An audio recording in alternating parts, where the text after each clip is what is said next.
بلغ العلا بكماله كشف الدجى بجماله. بسم اللہ الرحمن الرحیم. جادو اور جنات، نظر بد، حسد، ان چیزوں کے علاج کے حوالے سے گفتگو چل رہی ہے. پچھلی ویڈیو میں نے آپ حضرات کے سامنے ان حضرات کے لیے عمل ذکر کیا یا ان حضرات کے یعنی ان کو سامنے رکھتے ہوئے عمل ذکر کیا جو کہ بیرون ملک ہیں یا دوسرے شہر میں ہیں، جو پاکستان یا لاہور نہیں آ سکتے. کہ اگر کوئی بندہ دوسرے ملک میں ہے، دوسرے شہر میں ہے اور ہم سے علاج کروانا چاہتا ہے تو وہ کیسے ہم سے علاج کروائے گا. ان کے یعنی کہ مجبوری کو مد نظر رکھتے ہوئے میں نے اس پر حسب توفیق گفتگو کی. اب میری کوشش ہے کہ آپ کو سٹیپ بائی سٹیپ یہ چیزیں بھی بتلاؤں، اس سے آپ کی معلومات میں بھی اضافہ ہوگا اور آپ کو یہ بھی پتہ چل جائے کہ ہم کیا کر رہے ہیں، کون کون سا عمل یا کس کس ایریا میں ہم کام کر رہے ہیں، مطلب کن کن امراض کا ہم علاج کرتے ہیں. اور اگر آپ ہم سے نہیں بھی علاج کرواتے، کہیں اور سے بھی کراتے ہیں، تو کم از کم آپ کو اویئرنیس ہونی چاہیے کہ اگر کوئی عامل آپ سے کسی چیز کا تقاضا کر رہا ہے تو کیا وہ واقعی علاج کے لیے کر رہا ہے یا وہ اپنے گھر کا راشن پانی پورا کر رہا ہے. مثلا عاملین میں دو چیزیں بڑی کامن ہیں جو کہتے ہیں نا کہ ہم فی سبیل اللہ کر رہے ہیں. تو ایک بات یاد رکھیں، آج کے دور میں مفت میں کوئی کسی کو سیدھا راستہ بھی نہیں بتاتا. مفت میں کوئی بندہ جو ہے نا وہ 5 سے 10 منٹ آپ کو دے گا، 15 منٹ آپ کو، 12 منٹ آپ کو نہیں دے گا. سب سے بڑا آج کے دور میں یہ ایک سلسلہ ہے کہ جی ہم فی سبیل اللہ کر رہے ہیں، ہم کچھ نہیں لے رہے، بس آپ نے یہ زعفران جو ہے نا ہمیں مہیا کرنا ہے، یہ مشک ہمیں مہیا کرنا ہے، یہ بکرا ہمیں مہیا کرنا ہے، اس رنگ کے اتنے سوٹ آپ نے لے کر آنے ہیں، فلاں نسل کا بکرا لے کر آنا ہے، فلاں جی اتنی دالیں لانی ہیں. یہ ساری چیزیں میں نے دیکھی ہیں، خود دیکھی ہیں، عاملین کو یہ سب کچھ کرتے ہوئے دیکھا ہے. بھائی آپ صاف کہہ دو کہ اتنی میری فیس ہے. جب فیس لینا جائز ہے، کوئی ناجائز نہیں ہے. وہ بخاری شریف کی روایت موجود ہے ابو سعید خدری رضی اللہ تعالیٰ عنہ کی، وہ جو پورا واقعہ آتا ہے ایک ریوڑ بکریوں کا، وہ سارا واقعہ موجود ہے، آپ حضرات کو پتہ بھی ہے. تو جب یہ ساری چیزیں واضح طور پر موجود ہیں، جواز کا ایک یعنی کہ ایک راستہ موجود ہے، تو جھوٹ بول کے کیوں اپنی حلال کمائی کو حرام کر رہے ہو. اعمال بھی ہیں، یہ بات نہیں ہے، بکرے کا عمل بھی ہے، گوشت والا عمل بھی ہے، کپڑے والا عمل بھی ہے، ہم خود کرتے ہیں. میں بھی اس پر انشاءاللہ گفتگو آگے کر رہا ہوں. لیکن وہ بکرے والا عمل اگر کرنا ہے تو پھر بکرے والا عمل کرو. عمل کے نام پر بکرا لے کے تو وہ اپنے مہینے کا گوشت نہ جمع کرو. یا کپڑے والا عمل کر کے، اگر کپڑے والا عمل کرنا ہے تو کپڑے والا عمل پوری طرح سے کرو، جھوٹ نہ بولو. یہ نہ کہو کہ جی اس میں کپڑا ریکوائرڈ ہے، عمل کا جز ہے. آپ تو یہ کہہ رہے ہیں نا کہ عمل کا جز ہے، اور عمل کا جز جبکہ وہ کپڑا نہیں ہے. آپ کیا کر رہے ہیں؟ آپ گرمیوں کے موسم کے آنے سے پہلے اپنے گرمیوں کے کپڑے پورے کر رہے ہیں، یا سردیوں کا موسم آنے سے پہلے سردیوں کے کپڑے پورے کر رہے ہیں. خدا را اس طرح نہ کریں. لوگ بہت مشکل سے ہم لوگوں کے پاس آتے ہیں. مشکل سے آنے کا جملہ میں کیوں بول رہا ہوں کہ لوگ بدعقیدہ لوگوں کے پاس جاتے ہیں.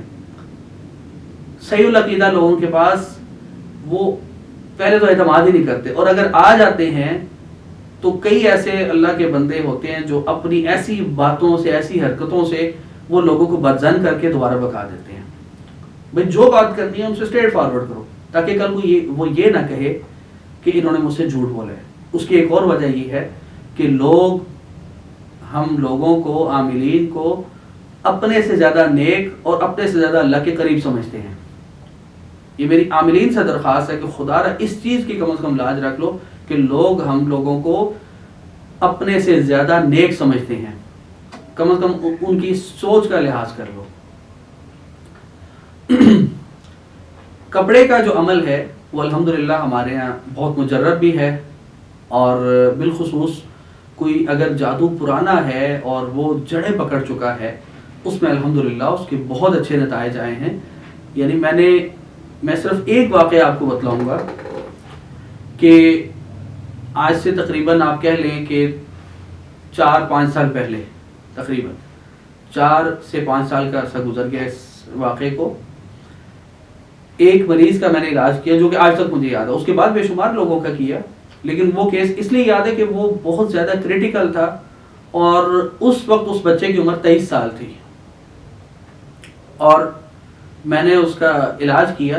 اور اس وقت جب وہ یعنی مجھ سے انہوں نے رابطہ کیا، مطلب وہ پہلے پنڈی سے لاہور آئے، جامعہ اشرفیہ میں، جامعہ اشرفیہ والوں نے مجھ سے رابطہ کیا، وہاں کے مفتی صاحب نے، کہ بھائی اس طرح ایک مریض ہے اور اس کی حالت بڑی کریٹیکل ہے، تو آپ ذرا ان کو ٹائم دیں. تو مختصر بات یہ کہ میں نے ان سے جب بات چیت کی، انہوں نے بچے کی کنڈیشن بتلائی، تو کنڈیشن یہ تھی کہ 2 بار اس بچے کی 1 مہینے کے اندر اوپن ہارٹ سرجری ہو چکی تھی، اور دوسری بار بھی اور پہلی بار بھی جب ڈاکٹروں نے سارا اس کا وہ مطلب وہ جسے کہتے ہیں چیر پھاڑ کر دی، تو سر پکڑ کے کھڑے ہو گئے کہ ہم نے کیا کیوں ہے، اندر سے نکلا کچھ نہیں. یعنی ایسی کوئی چیز نہیں تھی جس کی وجہ سے وہ سارا کچھ کرنا پڑا. اب آپ خود سوچیں کہ ایک 23 سال کا بچہ ہے، اس کی اوپن ہارٹ سرجری ہو جائے جس میں پورا سینہ کٹتا ہے، پھر دل کو بھی جو ہے وہ اندر سے جو میں نے سنا ہے کہ وہ تھوڑا سا چیرا جاتا ہے، اور پھر اس کے اندر اس کا جو بھی وہ کرنا ہوتا ہے، وہ جو تغیر یا جو بھی اس کا وہ سلسلہ کرنا ہوتا ہے وہ کرتے ہیں. تو 1 مہینے میں 2 بار ہوتے، بندے کے پلے رہ کیا جاتا ہے. لیکن اس سب کے بعد ڈاکٹر یہ کہتے تھے کہ یہ ہمارا فیصلہ غلط تھا، اور اس کی کنڈیشن جو کہ تو ہے.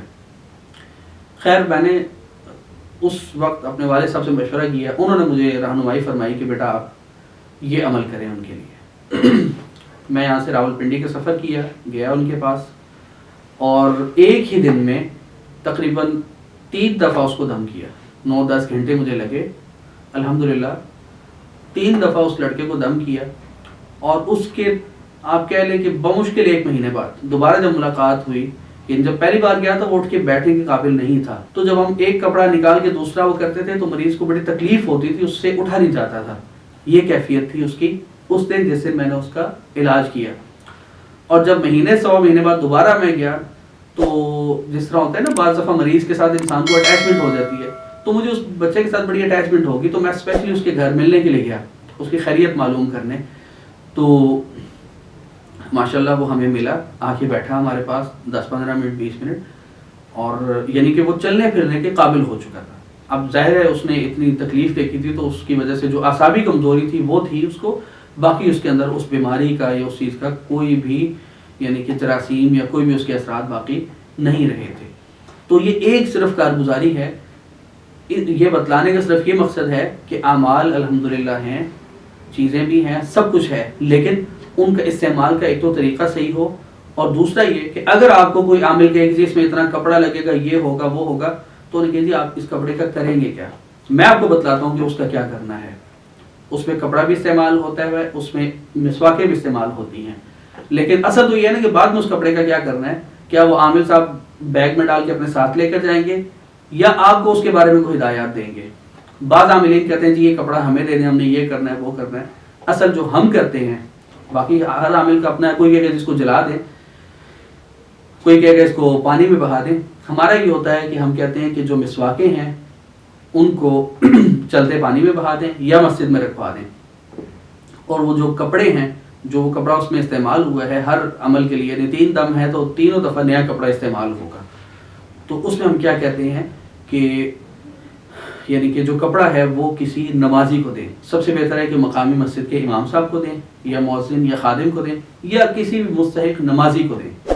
بے نمازی آدمی کو کپڑا نہ دیں. اسی طریقے سے گوشت والا عمل ہے، وہ انشاءاللہ آگے اس پر گفتگو کریں گے کہ اس میں کیا ہے کیا نہیں. تو کہنے کا مقصد صرف یہ ہے کہ ان چیزوں کے نام پر لوگوں کو نہ لوٹا جائے. اور لوگوں سے یہ درخواست ہے کہ اگر آپ سے ایسا کوئی کرے تو آپ ان سے یہ ضرور پوچھیں کہ حضور یہ کپڑے جو آپ لے رہے ہیں تو یہ کپڑا کیا ہم استعمال کریں گے یا آپ کے پاس رہے گا یا کیا ہوگا. اگر تو وہ اوپنلی آپ کو اتنا کہہ دیں کہ جی آپ کی مرضی ہے ہمارے پاس چھوڑ دیں، ہم کسی کو دے دیں گے، یا آپ نے کسی کو دینا تو آپ کو دے دیں، تو سمجھ جائے بندہ صاف ہے، یہ آپ کے ساتھ کوئی دھوکہ فراڈ نہیں کر رہا. اور اگر کوئی کہے جی یہ شرط ہے کہ یہ کپڑا ہمارے پاس ہے، تو سمجھ جائیں کہ اس میں کوئی دال میں کالا ہے. تو بہرحال اللہ تعالی ہمیں صحیح معنوں میں عوام الناس کی خدمت کرنے کی توفیق عطا فرمائے، اور اس عمل اور لوگوں کی مجبوری کی آڑ میں ان کی مجبوری کا ناجائز فائدہ اٹھانے کی بدترین عادت سے ہم سب کی حفاظت فرمائے۔ بلغ العلا بكماله كشف الدجى بجماله